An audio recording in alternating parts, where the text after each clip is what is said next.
morning, St. George. The time now is 7:45 a.m. Well, it's almost 7:45. We're just a couple minutes away from it. Couple seconds rather. Now it's 7:45. Good morning, I'm Matty Jacobson. I, of course, am joined as always by my crack team of reporters behind me with their old-timey typewriters and their 80s telephones, and I have my tarnished white MacBook in front of me with everything you should care about right in front of my face, getting ready to read it to you as I wait for it to load. A water pipe ruptured yesterday after Washington, not after, under. How about under? Boy, St. George, I'll tell you what, I'm just so distracted by the beautiful rain clouds today. I'm going to start over. A water pipe ruptured yesterday under Washington Fields Road, and the high-pressure water created a large sinkhole. The road gave way around 4:30 p.m. Washington's Public Works Director said it would take construction crews roughly 8 hours to fix the damage. Area homes, however, were not affected, and water service still remains intact. 2 purses were stolen, and credit cards from both purses were used at the Bloomington Walmart. Now St. George police are seeking the public's help to track down the suspects. According to a press release, 1 male and 2 females are involved in the crimes.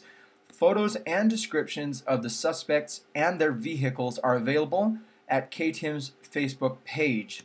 If you have any information about the suspects or the crime itself, you can contact Detective Dunbar with the St. George Police Department at 435-627-4328.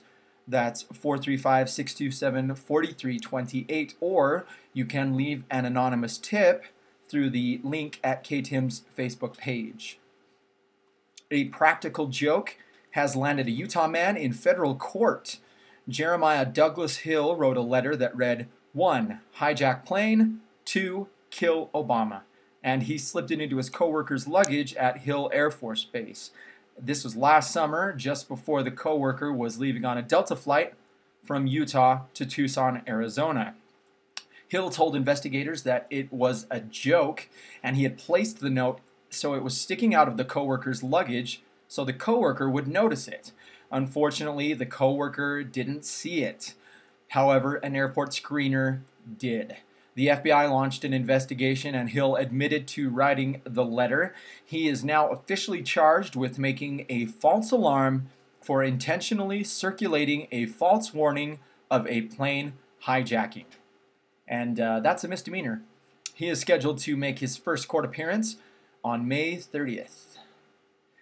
The controversial bill that would disband the police department in Colorado City, Arizona, reached the State House of Representatives, and the divided legislators, voted 28-25 against the measure. The bill came in response to accusations that local law enforcement had loyalty to FLDS policies over state law. Arizona Representative Cecil Ash argued victims of polygamous practices like underage marriage are afraid to go to police for fear of retribution. A similar bill failed in Utah earlier this year.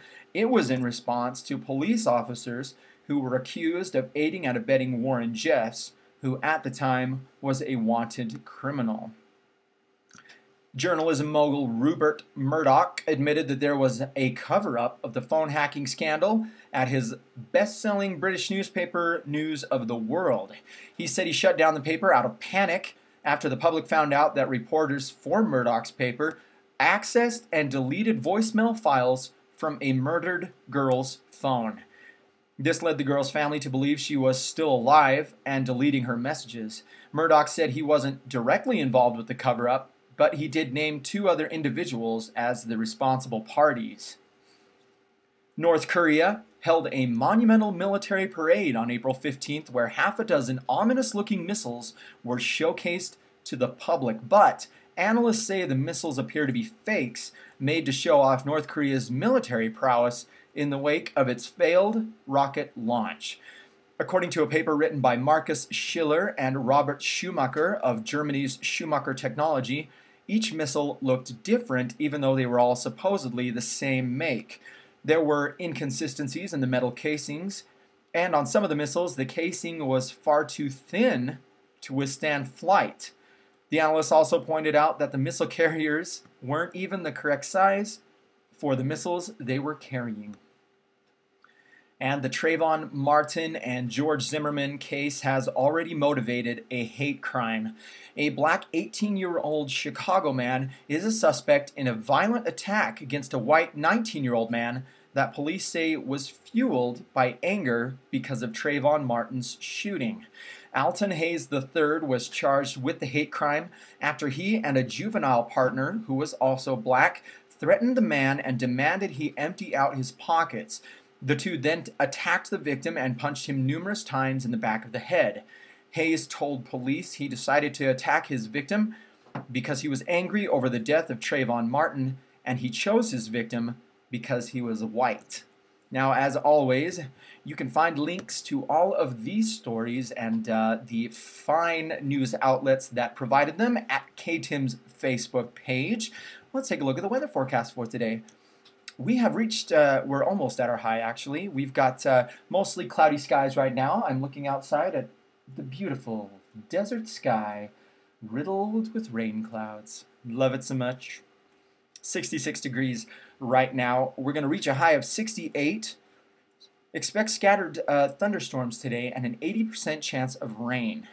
As the day goes on, though, clouds are going to start clearing out. We're going to have partly cloudy skies tonight with an overnight low of 53 and sunny skies tomorrow, a high of 78.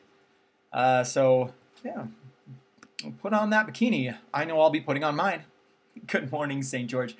I am Matty Jacobson, and you are listening to Environmentally Friendly Radio, KTIM. Coming up now, how about Lulu, To Sir with Love? Good morning.